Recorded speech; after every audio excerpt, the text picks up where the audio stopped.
Welcome to the Circuit of Success Podcast. The Circuit of Success Podcast.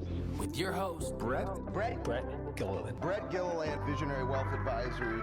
The Circuit of Success Podcast. Let's start the show. Welcome to the Circuit of Success. I'm your host, Brett Gilliland, and today we've got Reid Tileston with us. Reid, how we doing?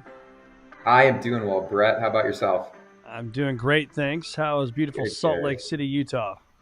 It is absolutely fantastic. There was a lot of snow in the mountains this year, so we're not quite as much as last year, but I'm a mountain guy at my core, so I very much appreciate being up here. Are you much of a skier or outdoorsy guy?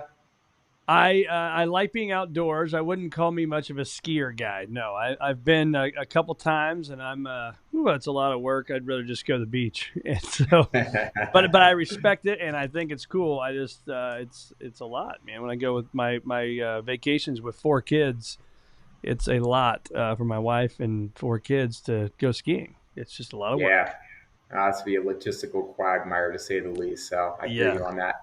Hey, Brett, let me ask you a question. How did you come up with the name Circuit of Success? What inspired that name for your podcast?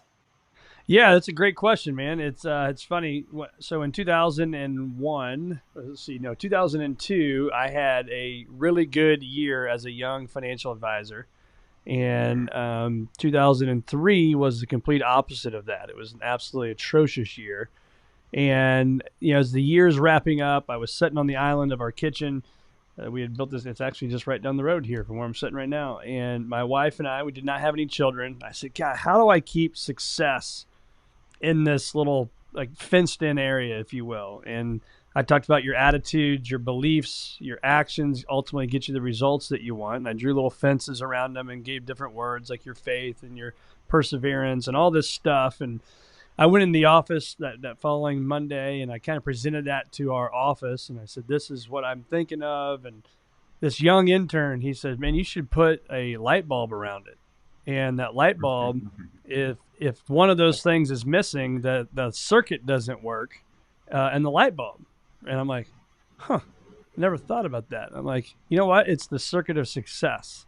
That's what it is. And if we miss our attitude, the light bulb's not going to shine. And so, to answer your question, long-winded here, that's how I came up with the Circuit of Success. So thanks for asking. That's awesome. And it's interesting, some people complain that interns do not always add that much value, but it sounds like in your situation, 21 years ago, an intern had a lasting impact for you. So He did. I need to reach out to that young man. Who knows where he's probably not so young now. He's probably in his 40s like me. I'm 46, and we'll see what he's doing today. I'll look him up. I'll make a commitment to look him up. Well, again, you are Reid Tileston. You you call yourself the grit it done, not get it done, but the grit it done kind of guy. Author of the upcoming book. It comes out here May 13th of Grit It Done, Self-Funded Entrepreneurship Through Acquisition. Your expertise is derived from 15 years of success, on-the-ground entrepreneurial business ownership experience, acquiring and growing and selling 4 companies, which is awesome. And now you're getting your PhD. Tip of the cap to you on that one.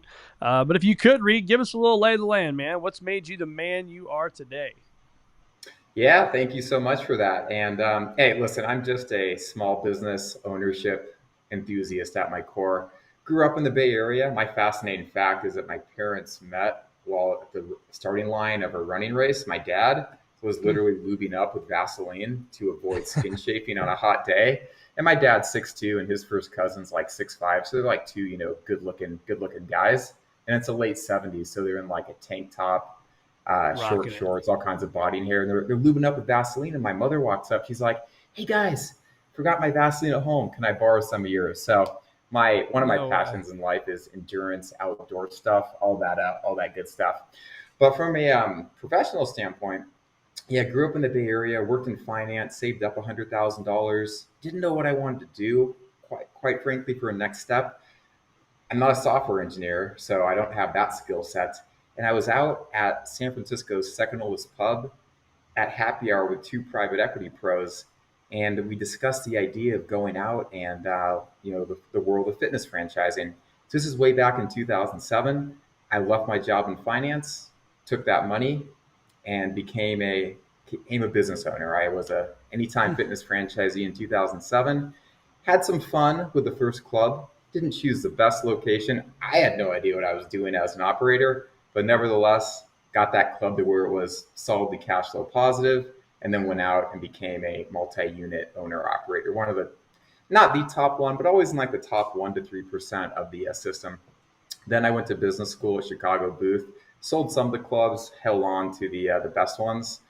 And then at business school, studied entrepreneurship through acquisition, got to TA a class on it, which was totally a transformational experience. Then I went out and I bought a industrial services business in Milwaukee, bought it, grew it, sold to a private equity backed strategic. So I've just been a small business owner for the last 16 years, and it's been very good to me. And I think that the country just benefits from more small business owners.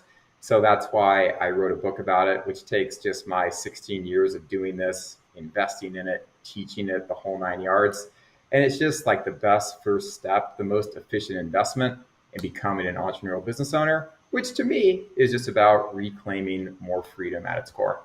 Yeah, I love that. And freedom is what we're all looking for, right? The freedom of time, the freedom of money, the freedom of, whether it's vacation or being with your family, your friends and your loved ones. And so talk about the kind of the no miss things, right, in your life. I mean, every day you got to show up. You can't just show up and be a business owner or a teacher or a coach or a lawyer, whatever it is. You got to show up and do things every day, right? So what are those no miss items for you? The way that I think about my days is I actually rate it on a scale of 1 to 10. I actually call it the grit it done scale just for fun. As long as I'm doing exactly what I don't want to be doing at precisely the moment that I don't want to be doing it, that means that I'm having a productive day. I think that what we run from ultimately defines us.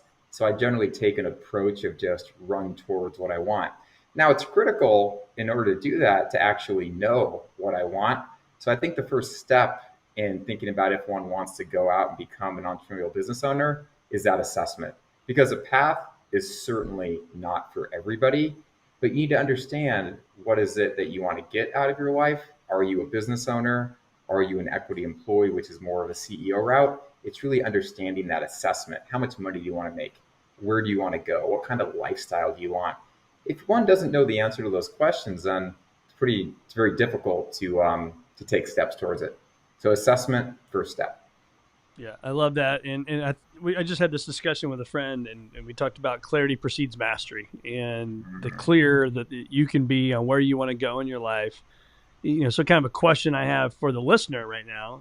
Normally I'm asking you questions, but ask that listener a question is how many of you have a written out business plan? How many of you, and I don't mean business plan, I said business plan, but really I mean more of a life plan. Like, how many of us have a written out plan of what the things they want to do with their spouse, with their kids, with their business, with their friends? And so for me, that's what's driven me for 22 years. And, I carry it with me every single day. And this year it's got a name, a theme to it. It's called the 2024 experience. And I think it's important to have that written out business plan and follow it every day. And so when you hear me talk about that, what comes to mind for you?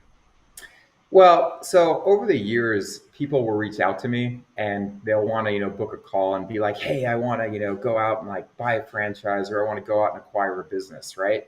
And what I found, and I always take these calls, by the way, Brett, because when I was looking at going down this path and acquiring and everything, people always took the time to chat with me. Yeah. So I will always return the favor. But what I've really found over the years is that 90% of the people that I talk to just are not ready for the conversation.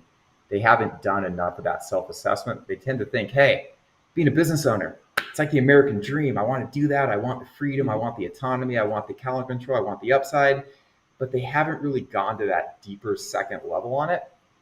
So in a way to make it time efficient for them and time efficient for me, that was the inspiration for going out and writing this book. It's simple. It's like spend 99 cents. If you buy it before the end of May, then after that, it's going to go to $8 and spend 3 hours, right? Read the book, engage with some of the tools, really understand, is this something you want to go down? Because it's not an easy route in any capacity. I'm going to tell you, if you follow the steps in the book, you can make being a business owner low risk relative to the alternatives, but it's not easy. It's a lot of hard work and success is not guaranteed. But simply go out, spend $1, 3 hours, read the book, and then book the call with me so that we can make it a good use of all of our time. Yeah. So what's a little bit of the flavor they can get from that book in that 3 hours? It's just 9 steps, step by step, of how to make the transition from being an employee to being an entrepreneurial business owner. And that's really the main audience that I go after with it, because why? That was me basically 16 years ago. But also for individuals that are business owners, where the business, owns them more than they own the business. It's a great way to understand how you can take certain steps to give yourself the freedom that you really aspire from owning a business. Or you could be like my favorite kind of business owners, and that's the ones where it's like, hey, I like being in the field. I actually like, doing all that hard work out there with the technicians and things like that. It's kind of my style, just from a personal standpoint. But again, it all goes back to that self-assessment for it. And the book is just a good 9-step process to go through that, because there's a lot of ways to learn how to become a business owner. I mean, listen, I got my MBA from Chicago Booth, right? You can go get an MBA. There's a lot of cool weekend workshops that you can take, right? You can take one of the classes that I teach. I'm a professor. I teach it as an adjunct, right? There's so many good options out there, and I see all these things in the space. But the reason I wrote this book is it's the most efficient investment you can make in becoming an entrepreneurial business owner. And again, it's about reclaiming that freedom at the end of the day. So you are a active outdoors person. You talked about that, the skiing and stuff, but you've also done an Ironman, the triathlete. So what is that? 2.5 mile swim, 120-mile bike, and a marathon. Is that right? All in one sitting? Is that what the Ironman is? Yeah, that is about it. Yeah, that's incredible. I've done an Olympic. Yeah, I've done numerous sprints and numerous Olympics, and I can't imagine going the full Ironman. So congrats to you on that. That's a big deal. And also mountaineer, award-winning public speaker as well. So walk us through how you manage your day-to-day life, because I think sometimes as an entrepreneur, we can chase that shiny object, right, that's over here. And so how do you stay focused on the things that you want to get done and stay disciplined on those things? Yeah, I mean, I think at this point it's simply habit, right? I've developed like the habits that work for me to allow me to prioritize. But going back to what we talked about earlier, as long as I'm doing on a daily basis, like hard things, I'm taking on that challenge that I really fear doing, like coming on this podcast, for example. Ha ha ha ha. As long as I'm taking on those things that scare me, that make me afraid, and that I really don't want to do, I just find that my life tends to work out pretty well. And my belief when it comes to entrepreneurial business ownership is that you need to be all in if you want to do it. If you're not all in, you're in the way. If you're halfway in, you're halfway out. In regards to how I manage my current day, so I've been lucky enough to have some successful exits over the years. So right now I spend my time between investing for individuals that want to go out and buy a business via SBA 7A financing, which I talk in good detail through in the book. And by the way, whatever your political beliefs are, you might believe in small government. I absolutely love the SBA as a way to finance businesses for purchase. It is a fantastic program. So if people are looking to, get an SBA loan, but they can't quite raise enough money from them, they don't have enough savings on their own, or, they're kind of tapped out on friends and family, then I will certainly, I'm not writing big check sizes, but like 50 to 100K for people that need to fill that gap in the SBA funding. I also teach entrepreneurship through acquisition, so how to buy a business at Case Western Reserve University in Cleveland. And I'm doing a bunch of doctoral research, working towards a PhD on buying small businesses. And in particular, it's a conversation for a different podcast, but having a lot of fun doing research about what actually drives seller fulfillment for individuals that have sold successful businesses, right? So learning some good stuff there. Because when you're a business owner, by the way, everyone and their mother wants to talk to you, but once you've actually sold, with the exception of the wealth managers, right? Not a lot of people, you're not quite as in demand as you once were. And by the way, I've seen a lot of wealth managers over the years, and I just have a ton of respect for people like you that have actually made it in that industry, because it is cutthroat, competitive, and super hard. So kudos to you for that. Yeah. Thank you. And it's funny because I gave a talk this morning we had about 75 clients at a thing in St. Louis for some of our advisors. And I said that it's interesting because I talked about obviously client first, but then talked about our advisors and the strength of our advisors and who we have. And we've got the cream of the crop, the best of the best advisors. But part of that was collaboration. And so client first, advisors, collaboration, and then your mission, vision, and values. When those things are all aligned, we're better off, right? Because to your point, this can be a pretty cutthroat business. But what I like is when you hire people that think abundantly and are already successful, it's not cutthroat. And then to your point, making it in the business just comes in the door, right? Because you do good work and you've been around and you've made a name for yourself. So you talk about branding. How is that for you as an entrepreneur? How important is branding, and how do you go about making sure your brand is what people think about when they think about whether it's wealth management or fitness or whatever it is? How do you do that? Yeah, it's such a great question, and you hit the nail on the head. It's about building a culture and really having a shared vision and aligning that. One story that, or a couple stories that I wrote about in the book is that when I was looking to sell the industrial services business, and because of the way the deal structured, which, of course, gives me a heart attack as an owner, the acquirer had a 2-week period before the deal closed where they got to talk to the team members, right? Mm-hmm. And, the general thing that we talked about is, what, this acquisition's happening. And you know what, team? We're just going to make this the smoothest add-on acquisition that this private equity-backed strategic has ever done. They've done 27, right? Over the years, we're number 28. We're going to make it the smoothest one in their history. So it's about having that shared vision among the team. And then it's one thing if I have that shared vision, right? It's just lip service if I say it, but to actually get the team members to say it and believe it is absolutely critical. And it's one thing when you're operating an industrial services business. It's a whole different ball game when you're operating fitness clubs. It's a whole different ball game when you're doing an environmental managed business. So it's not always one high level thing works. It has to be customized. So I think about it in a circumstantial way in that regard. Yeah. You were mentioned earlier, kind of made me think about comfort zone and, being an entrepreneur, making that leap. And for the guy that's listening to this right now, that guy or gal, that's in that middle upper management and they're at, company X, corporate America, what advice would you give them to step outside their comfort zone and do the thing that they want to do, regardless of what the outcome may be in their mind, but they actually take the step forward and go do it and follow their dreams? Yeah, great question. First and foremost, just by buying an existing company or by looking at buying a franchise, you can make the business ownership transition low risk, right? And, read the book, go through some of the assessment stuff on it, but you either have to align it to what your background is or align it to a place that you want to be. So in the case that whether you find a company or don't find a company, your career is going to be better off. So do that diligence, do that deep thinking on the front end of it so that you have that level of comfort. Another really cool thing I like to cite is that there's a great study that talks about 2 human states, right? One human state is a state, and this is academic, peer-reviewed stuff, so it's legitimate if that makes sense, right? Yeah. Is you have 2 states. You have the state of self-assessment, okay, when you're thinking about what you want to do. Then you have the state of locomotion when you're actively taking steps to do it. Brett, what do you think? Which state do you think people find more fulfillment in, the thinking state or the locomotion state? Oh, the thinking.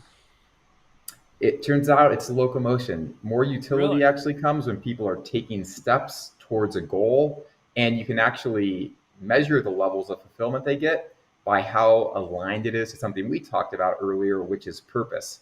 So my guidance is, think about what you're going to do that assessment because it's critical, but just know that you're actually going to be happier when you are taking steps down that path, independent of what the actual outcome is. You will find joy in the journey.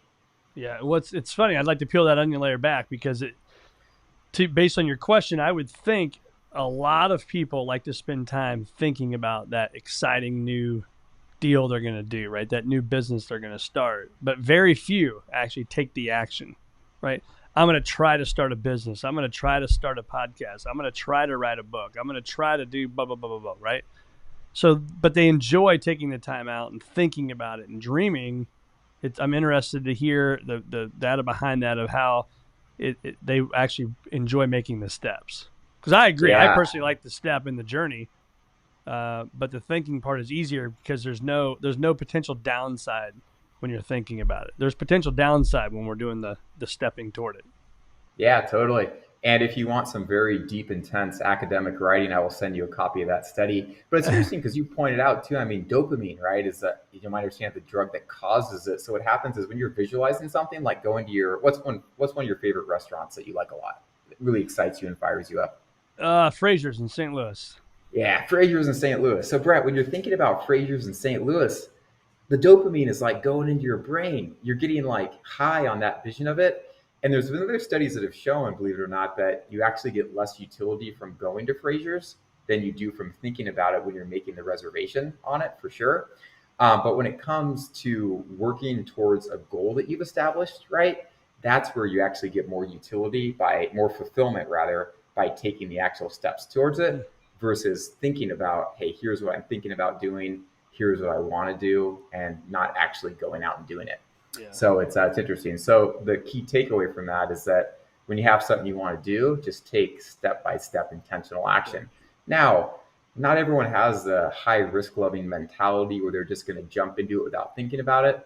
So my guidance is be rational, align it to your background, align it to your aspirations, put together a plan that makes sense, know what you really want to get out of it. How much money are you willing to invest? Are you happy to sign up for an SBA 7A loan to go do this route, right? Or is that just something you're not willing to digest? So do that assessment. And then, if you feel comfortable enough with it, go out and do it, knowing that the best is yet to come as you embark on the journey. It makes me think of, and maybe you can correct me if I'm wrong, we can give a nice debate here, but it seems to me like, when I found this earlier on as financial advisors too, those advisors that weren't doing what they needed to do to be successful seemed like they were the ones that were sick all the time. And I don't mean like really sick, but like, they have a cold or they have a headache, or it's amazing on Monday mornings how many times those things came up, right? They were just sick. And I have found, and doing some reading on this, is that when we're not living up to our potential, our body knows this and actually does lower our fighting possibilities inside of us, if you will, to fight off that infection, right? So when you hear that, is that something that you agree with? You must, because you laughed and you kind of sit back. Please send me that study. I am so excited to read it because it backs up exactly what I have learned from 16 years of owning businesses, and not to mention on the personal side of things, is that, it's always anecdotally, I will tell you that it's always the ones that are not doing the hard things required to be successful that tend to, get sick and have all these ailments and this and that. And it's incessantly frustrating. And, and one story, and I go into a couple of examples, these are the book, but the real key being a small business owner, being an entrepreneur, is that when you have team members like that are not taking the choices to be successful, it's critical as quickly as possible to get them out of the company. And the times that has happened, that I've personally done that, the upside is immediate and the upside is substantial. I'm a member of a variety of small business owner operator groups. And, we talk about all the vulnerable stuff in confidential forums. And without going into details, what I would say, though, is that 80% of the issues that successful business owners, successful entrepreneurs, successful CEOs bring to the table are about people issues. And it's really easy for all of us to give the advice of that person needs to go and they need to go now, but it's much more difficult to follow. But almost every time, I'm not going to say 100%, but almost every time that you cut the anchor out and you let them go, whether it's a 8-person business or an 80-person business or a 300-person business, the upside is significant. Because when you have that technician that's getting sick every Monday or Tuesday, and it's not they're not pulling their weight, it is such a bad influence on the culture, and it spreads. And culture, which you talked about earlier, culture to me is what, as a business owner, I enable, and I need to be very thoughtful about what that is, because people will test the limits consistently. The good ones will test you as well. And what's really heartbreaking, Brett, is that if the good ones want a business owner to hold a high standard on culture, to hold a high standard on accountability, to hold a high standard on sick days, and if the owner doesn't do it and they allow that to exist, allow that negative culture to exist, Now all it did is make that top performing team member less inspired, and that loss of inspiration could lead them to go look elsewhere, which would be a huge loss to the company. Yep. So culture is what you enable, and yeah, I think that it's good to let the anchors go as quickly as possible. I would agree with that. So let's talk about exercise and fitness. I mean, clearly that's important, right? I could ask you what I normally ask, and what's the no miss items. Everybody talks about exercise, and whether it's meditation or cold plunging and saunas and all the stuff, right? So maybe give us a little background of what it is that you do. What are your habits for fitness to stay in shape? But more so than, we're not everybody's going to be an Ironman person or climbing mountains and doing the stuff that you're doing. But we want to be at peak performance. We want to have better energy. We want longevity in our life. Like, what are those things that you're doing on a daily basis? And then unwrap it if you can to then how do we build that habit or that purpose or that mission behind why we're doing it to make sure we show up and do it every single day? Yeah, great question. So first and foremost, you should know that after I did that Ironman, I took a couple days off, right? Like maybe 3 or 4 days.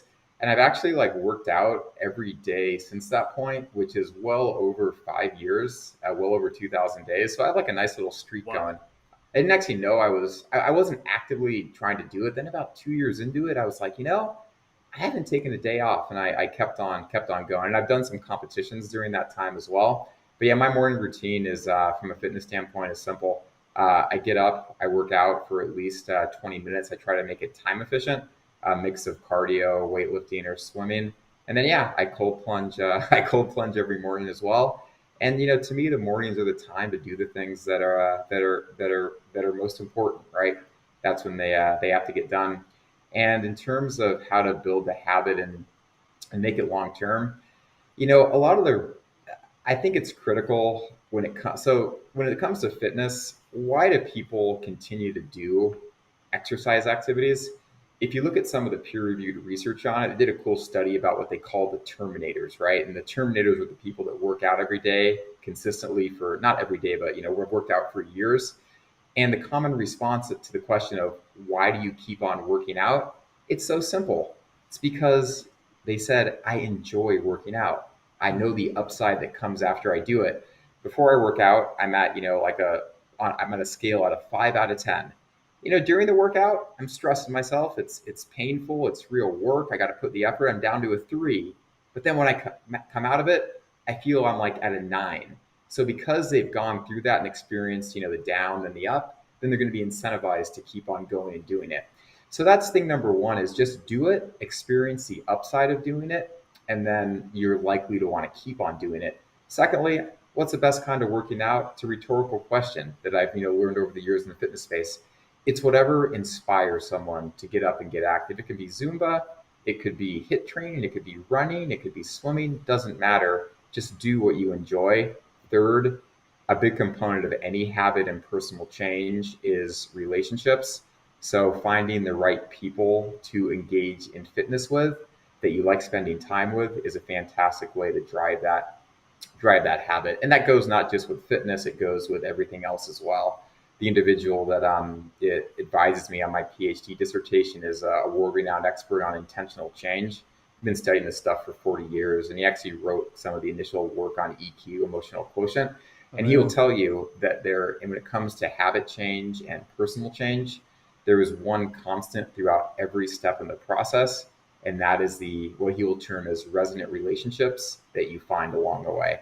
So whether it's fitness, whether it's buying a business, having that right peer group is a critical aspect to success. Outside of that, I'm exceptionally regimented in what I eat every single day, and I'm pretty stoked. I got 8.3% body fat, optimal BMI, and I think my resting heart rate's somewhere around like 50, 51. So I've been lucky to do that. But at the end of the day, who do I thank for it? My parents, because they've met running a marathon. So what do you expect, right?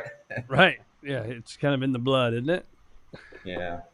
What's your, so when you look at that 20-minute routine, I was actually kind of surprised it was 20 minutes. And so, you hear a lot of minimum 20 minutes. Minimum 20 minutes. So you get up, you go do your thing for working out. Do you work out at home or do you go to a gym?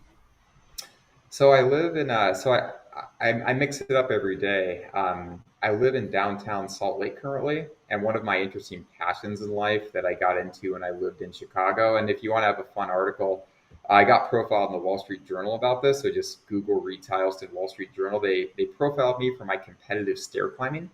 So, which is actually a sport, believe it or not. The California kid, when I went to business school in Chicago, I just started running up my high rise, 50-story high rise in the morning. Then I realized there's a whole community of, I'm not going to call them wackos, but there's a whole interesting community of people that actually like competitively race up staircases. Willis Tower in Chicago, Empire State Building, you name it. And when I sold I sold my last business, the industrial services company, and there's a cool story about this to kick off the book. I actually, a couple weeks after, competed up a staircase in Switzerland that is the world's tallest staircase at 11,674 stairs. For perspective, that is a 7x on the number of stairs in the Empire State Building. Yeah, in 1915, the Swiss built a funicular up the side of the mountain. And then there's a maintenance staircase, right? Then 85 years later in 2000, they had the genius idea, Brett, to do a race up this thing called the annual Nissen-Treppenlauf. Wow. So I sold the business, made a, great exit, right? Then I went and I raced up the world's tallest staircase. So it was a good situation. But to your question, I live downtown. That's so cool. I run up to the Capitol, up the stairs. Then I run back to my place, which is also a high rise. And I run up the stairs there as well, followed by a cold shower. So that's a base case. Aside from that, I swim as well, and occasionally I go out and I lift weights. But I just make it a priority, and I never miss. What's key for me, though, and there's a lot of debate about, the time efficiency of how much time one spends working out and what to do during that time. I actually use the workout time to do visualization exercises of how I want to show up that day. So, for example, when I was doing my running this morning, and I knew I was going to be on this podcast later, I simply used the run to role play what I was going to say when I was on here. So I don't like to use the time to check out because, if you've been working out 20 hours a day or 20 hours a day, I mean, Nice. Yeah, that's okay. There's definitely some emotional issues if that's the case, but even 20 minutes a day, 7 days a week, every day of the year, it's real time, right? Yeah. Not to mention the prep time to get ready to change clothes and all that good stuff. So I want to make sure that time is actually useful for me. And I'm able to make it useful by doing that visualization. A lot of people will tell you that that's not a good idea because there's the idea that you should use exercise to rejuvenate, to just focus on the exercise. There's definitely good literature to support that. However, hey, ultimately, I do what makes sense for me, and it seems to be working in that regard at least. I like it. Do you have days of recovery? Obviously, you don't in the 2,000 days consecutive, but I'm assuming there's some days that are harder than others because your body just needs the rest. I went cat skiing on Wednesday at Powder Mountain in Utah, and the snow was epic powder day, 2.5 feet of powder, fresh powder, but it was heavy powder, okay? And also I didn't have my Fat Boy skis, to be clear, so I really had to work in it. And my legs, and I'm in really good shape. I don't say that humbly, but I'm in good shape. My legs were screaming the next day. Oh, I bet. I did not want to be working out in any capacity, and other parts of my body hurt too. But ultimately, just again, apply that grit it done mindset. As long as I'm doing exactly what I don't want to do, precisely when I don't want to do it, then hey, the day is going to be good for me. But it sounds draconian to say that, by the way, like do hard things, like do what you don't want to do. But it goes back to that idea that, before I worked out, I felt like I was at a 5, right? During the workout, I felt like I was at like a 2, quite frankly. But after the workout, I felt like I was at like a 9. Elation awaited me when I did that. And the same goes with stuff operating the business, right? Like, for example, I was selling a business and these attorneys from the seller sent me this, 43-page diligence document, right? That had to answer all these questions on it. And I thought to myself, I'm like, okay, I could pay my attorney to go through and do this, and he's just going to ask me all these questions anyways. Or I could just spend what I think is going to be like the, 6 or 7 hours to go through and just answer this question and get it back to them this very evening. Of course, it was, I didn't want to do that, but I did it. It really was painful to do. But after that, the process was done. And it's one less thing that I had to worry about going forward. So my general guidance is, do the hard things and elation will await afterwards. Yeah. So what risk are you happy that you've taken so far in your life?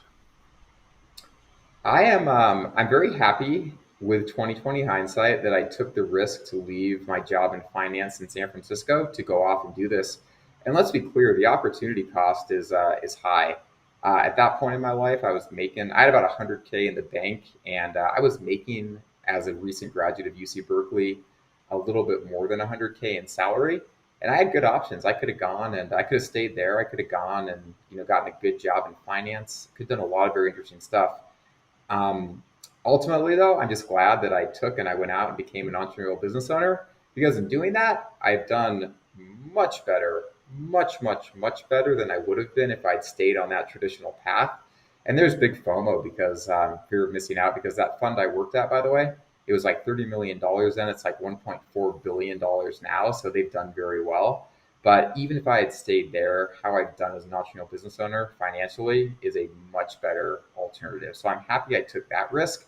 But ironically, Brett, it's not because of the money that I did that or that I feel good about it. And it's not actually because of the freedom and the autonomy that I feel that is the reason either, although those things are great and I definitely take them for granted after all these years of doing it.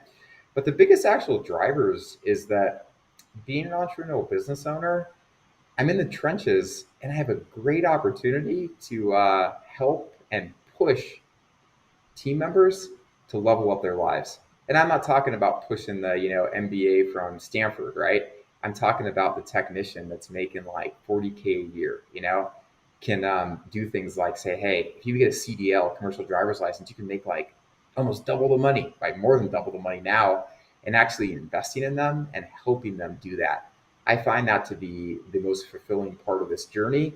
And I think that as an entrepreneurial business owner, you are uniquely positioned to be able to do that, right? Because at the end of the day, as I'm sure you feel as a wealth manager, it's about helping people, right? You can help people achieve their goals through good financial management.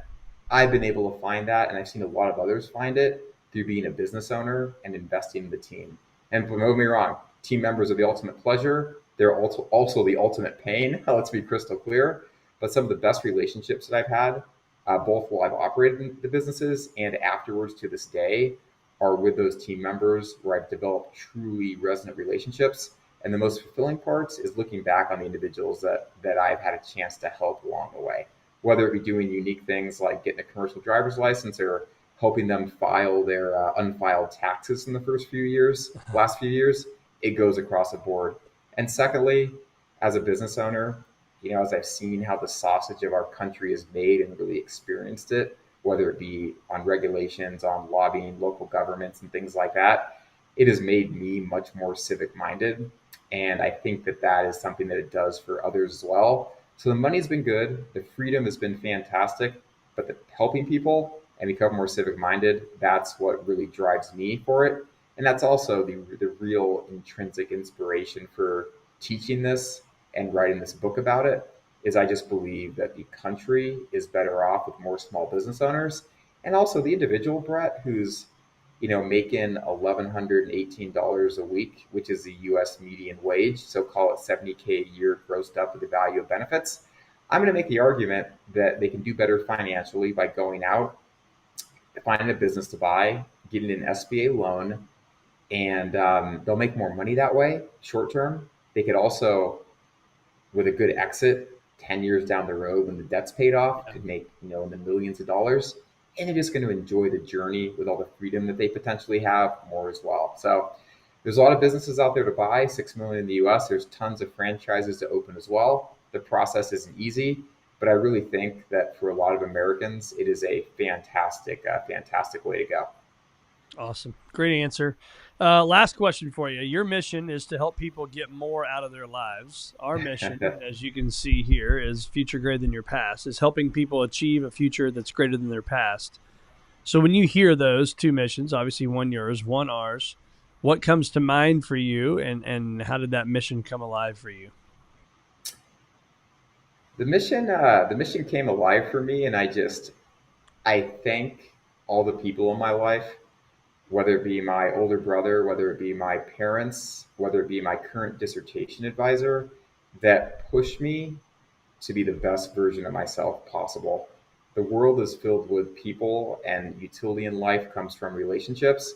So I'm just thankful that I've been lucky enough to be surrounded by people that inspired me to live towards my ideal self, and really to, live by the saying, which totally sticks with me: good, better, best. Never ever rest until good is better and better is best. And when I take that down to what that means to me on a day-to-day basis, a minute-by-minute basis, simply as long as I'm doing exactly what I don't want to be doing, precisely when I don't want to do it, then good things come my way. And if I live with that mentality, then elation awaits on the back end. So I found that in small business ownership. I found that in fitness, relationships, whole 9 yards from there. I think it's a great mantra to live by. Yeah. So looking at your Instagram page and getting ready for this, it looks like you went on some trips. Did you guys travel the world? What did you do? Yeah, well, after I sold industrial services business, it was a great outcome. So I very much believe in work hard and play hard. So first thing I did is I climbed the world's tallest staircase. And by the way, the day after that event as well, I did my 20 minutes of light cardio the day before, but the day after, I actually ran up a different staircase right outside Interlaken. So even after that epic event, I was like, I'm going to do this, but I'm going to do a staircase the day after just for the fun of it. So how long did the stairs that race take you? So the world record for it is about 56 minutes. I did it in about an hour and 40 minutes. And given the state of the staircase, because it's high up in the mountains, so how you do is kind of based on what the conditions were for that given day.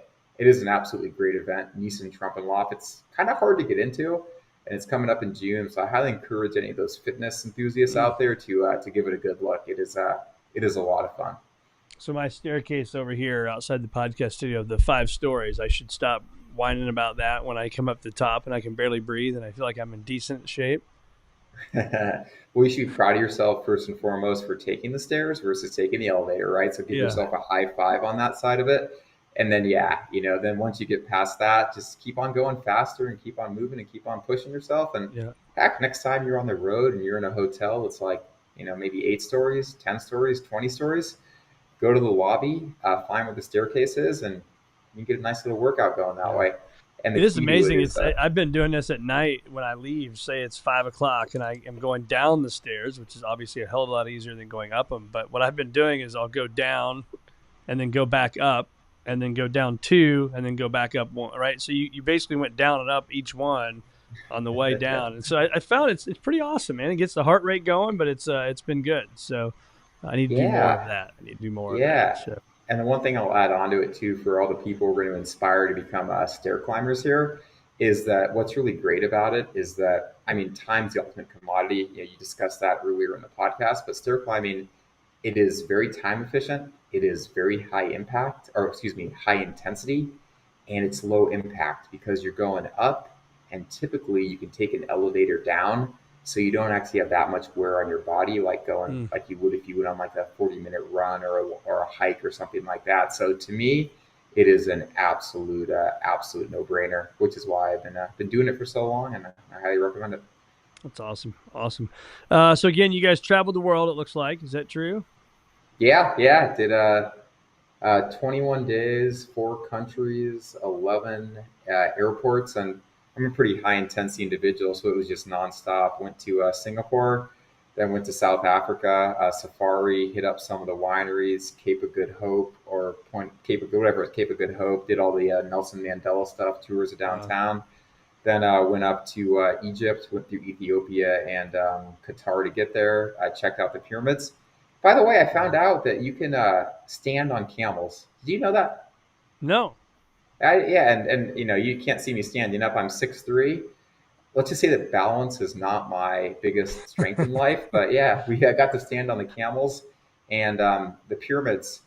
I would have loved, of course, to have climbed up the side of them, but they don't allow that, unfortunately, anymore. They actually used to, but you can access them and go up some very small, kind of like cavey staircases to get there. So the pyramids are actually a pretty cool workout. Then went off to France, then Peru, and then did the Inca Trail and did some epic river rafting as well. What a trip, man. The highlight I was going to ask, was there anything big happen there? Anything big happen on that trip? Nothing like, well, I mean, every day it was a fun trip. So there was just a lot of, almost every day was like an epic endeavor, if that makes sense. And I don't say that, I don't exaggerate that. It was fun because you work hard, you got to play hard. But the most fun part for me actually was we had we had porters on the Inca Trail because you have to have porters, right? So I'm Yeah. carrying my like 10-pound day pack, and these porters are they're humping 65 to 70-pound packs, right? And they're humping these packs, between like 8 and 13,000 feet on these cobblestones, right? Wow. So I'm paying the bills, obviously, and I'm like, I want to carry a porter's pack. And at first they said, they kind of laughed me out. They're like, no, no, no, no, no, we're not going to let you do that, da, da, da, da. But of course I persisted. And, one of the days on the Inca Trail, uh, I gave the porter my 10-pound pack and I took their 65-pound pack and up the uh, up the Inca Trail we went. So I got to live to my true congruency of being a man of the people by taking. And then I mean I'm telling you, those 65 to 70-pound packs at No elevation going joke. up. I mean that was a killer workout, but it was fun.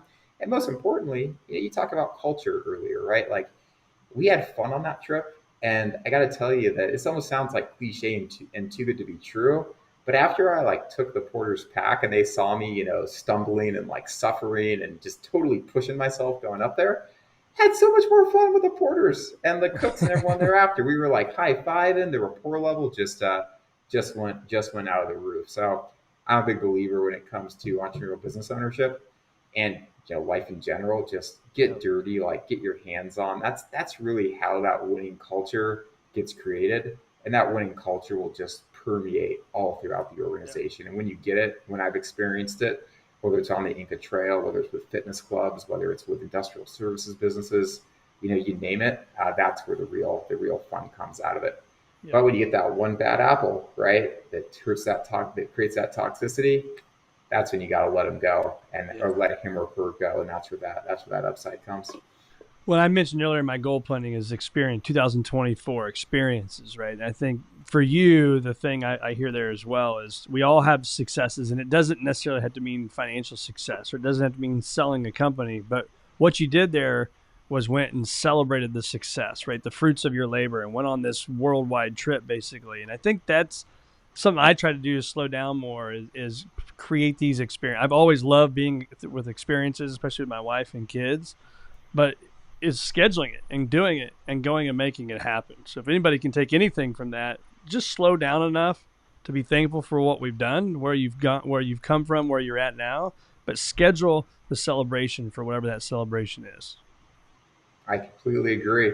And on that note, talking about the staircase run, I actually was so intent upon doing that I put it in the purchase agreement before I sold the business to be very clear that for a transition, I will not be here during these dates.